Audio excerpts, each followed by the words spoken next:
Welcome back to the TAB News, where you come to keep tabs on the world's news. Today, October 25th, 1783, we'll be discussing the story that has been going viral over horseback, that a woman, yes a woman, has pretended to be a man in order to fight in the Revolutionary War. Let's go over to Bryce to learn more about this strange woman and others like her. I am here live in the rain at West Point, where Deborah Samson has just been discharged after fighting in the Revolution for 17 months. Last year, she disguised herself as a man named Robert Shirtless to be eligible to fight in the 4th Massachusetts Regiment.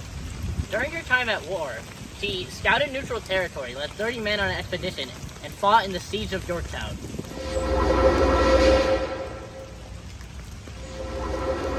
Where was I? Oh yeah. Deborah Samson also sustained several injuries. She was gashed by a sword and shot in her thigh.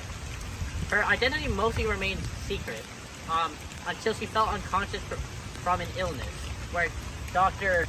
Barnabas Binney discovered her sex during operation. We have local columnist Austin Smith to comment on Deborah Samson. Come in here, please. Austin, what are your comments on Deborah Samson's participation in the war? I feel very honored that women like Deborah Samson are serving and representing our country and showing the world that women have the capability to be more than just vassals to men. I do believe that women should be allowed to represent our country just as men do. And although she got discharged from the army, I do believe this is a step in the right direction for our country. I wonder what her future holds. Thank you for coming, Austin. Have a good day. Bye. In 2 years, in 1785, she will marry a man named Benjamin Garnet.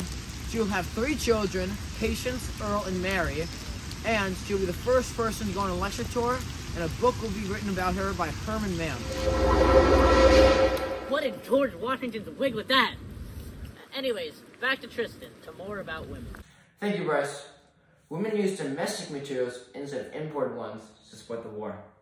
Though most women weren't fighting on the front lines, they were still making contributions to the war effort. Since we boycotted British imports, we needed a way to make textiles and clothing. Many women made homespun clothes for soldiers to support the revolution. Here with us today is Nat Keefe, one of the world's leading experts on the history of our recent Revolutionary War. Well, you've been looking good today. Have you been working out? Thank you, Tristan. I have. Same to you. Anyways, thank you for joining us. Can you talk to us about the homespun movement during the Revolutionary War?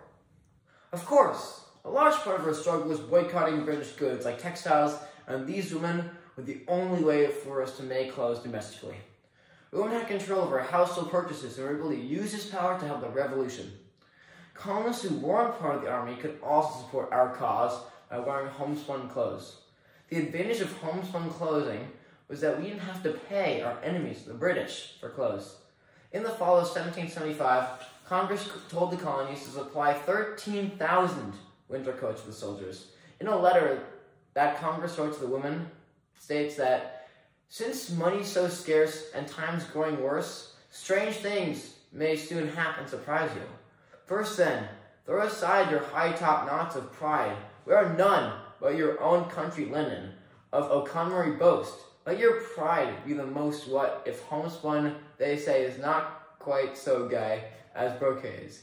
Yet be not in a passion. This letter was called Address to the Ladies, and it was written in November 1767.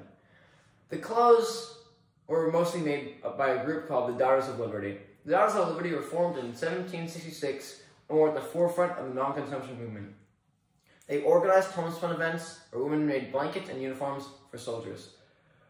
A source called Assembly of Ladies, written in December 1767, states that women have made spinning their only employment and drink nothing at their meetings but New England rum, the best part of their lives.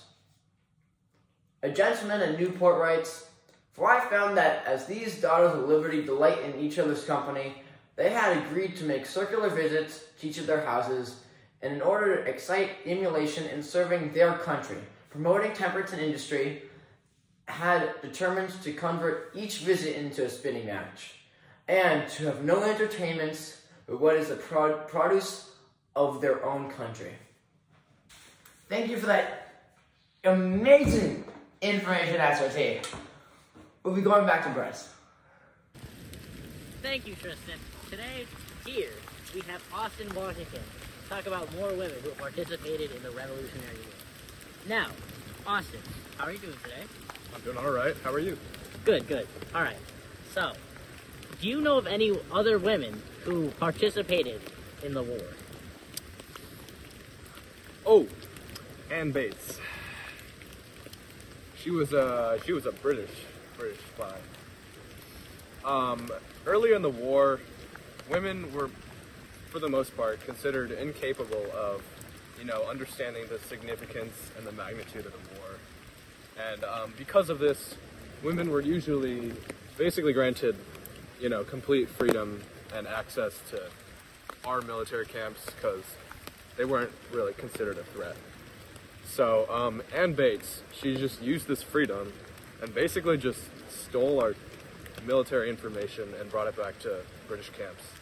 I think she even snuck into George Washington's camp on multiple occasions. Yes, thank you. And on that, we actually have some recovered footage from 5 years ago of Anne Bates spying on our generals. I think we should invade Rhode Island. It's a great idea, right? We should move all our troops there. Every single one. Oh, this is a bulletproof plan, right? Yeah. There's no way. We're gonna crush that. Oh my god, I'm so excited. Well, thank you for that footage, to our camera crew, to everyone. We're going back to Tristan for the final part of this segment. Peace. As a white male living in 1783, I believed that women were helpless and couldn't understand war. Now I realize that women didn't just understand the revolution, but they also contributed a great deal on both sides. It is clear to me that women can fight in wars, rebel economically, and even be spies. Maybe women might lead the US one day. Oh, that's all the time we have today. Thanks for watching. Keep tabs on breaking news and top stories on the TAB app, and follow us on Twitch.